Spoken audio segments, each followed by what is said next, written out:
Hi, Tony here, welcome back to the cave, and this is my quick review of the fantastic NewGen 345 Lite e-bike. So essentially it's a normal pedal bicycle which is assisted by an electric motor, which is a 250 watt unit housed in the rear hub, which is the maximum allowed by UK law. And on the Lite version which I have here, there is a cadence sensor on the bottom bracket that senses movement in the pedal, so about half a turn of that and it will kick the motor in and give you your assistance. If you opt for the standard 345, that has a torque sensor on the bottom bracket, so depending on how much pressure you put into the pedals, it will vary the amount of assistance. With the Lite, as soon as you start pedaling, it realizes that the electric motor kicks in, but that can be controlled from the controls on the handlebar, and you've got 5 levels of assistance that you can choose. 5 gives you the most assistance, 1 gives you the least assistance. If you need a little bit of assistance to get going, this model does have a thumb trigger, so if you're particularly lazy, you can just push that in and let the electric motor do all the work. I found that's really handy if you want to get started and you don't want to come down from a high gear. Just a little press on that will give you a little bit of a start to get you moving, and then you can get pedaling. In terms of standard gearing, it is a 1x8, so you have an 8-speed cassette at the rear, just 1 single sprocket at the front. But this little beauty is where you can control all of the electrical input that comes with this bike. The control pod has the usual type of cycle computer information, so an odometer and the speed, but you can also see your battery level on there as well as your assistance level. If you switch the device on and hit the menu button straight away, then that will open up a sub menu, and that allows you to change things like the units of measurement and the wheel size.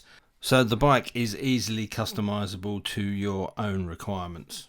As you can see, a nice set of front suspension forks with a triple clamp, and you'll also find Tektro hydraulic discs front and rear. And you'll notice the most striking element of this bike, of the overall design, are the fat, chunky 20-inch wheels fitted with 4-inch wide Kenda tyres. Now obviously one thing that attracted me to this bike was the overall design. It is an incredible looking machine. You have this kind of half chopper, half scrambler style frame, and the guys at NewGen have really utilised the space in this well. Normally where you've got a big empty void in the middle, they've put another cross beam in, and this beautifully manufactured hardwood tray sits underneath it. This is made for the guys by a custom skateboard maker based in East London, and it has bungee cords on there to enable you to put whatever you need for your day's riding underneath. And just above that storage tray and below this very comfortable seat is where the battery is housed. This just slides in and out with the use of a key on the side, and can be charged overnight from empty in about 4 or 5 hours. Once fully charged, this will give you somewhere in the region of 30 to 40 miles of range of electric power. Both bikes have this LED tail light integrated into the rear hoop, which is straight out of the custom motorcycle playbook, and it's operated by a switch on the handlebars.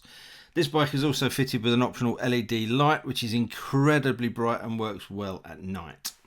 And despite the bike's unconventional riding position, this tuck and roll seat makes it an incredibly comfortable place to plonk your tush.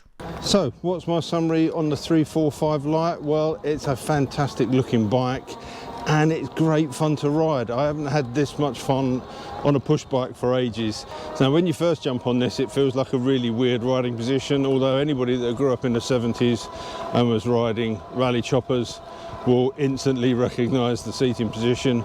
And obviously if you want to ride it unaided for a long distance, it is going to be quite hard work. But with that motor on, it just gives you effortless cruising.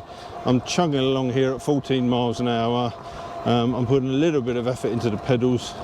But what I like about this is, yes, some people may say that's cheating, but what I think it does is extends the range. If you're unfit like me and haven't been on a bike for ages, it means that I'm not absolutely knackered after the first couple of miles, and I can actually get out and see more, which for me is what cycling is all about. Now, although this is a bike that's restricted to 15.5 miles an hour as per UK law, actually on this type of bike that's enough. You're not really going to be pushing much further than that, and you have to remember that once you get over that speed, the motor cuts out completely and you're pedaling all on your own. Certainly a bike that brings a smile to your face.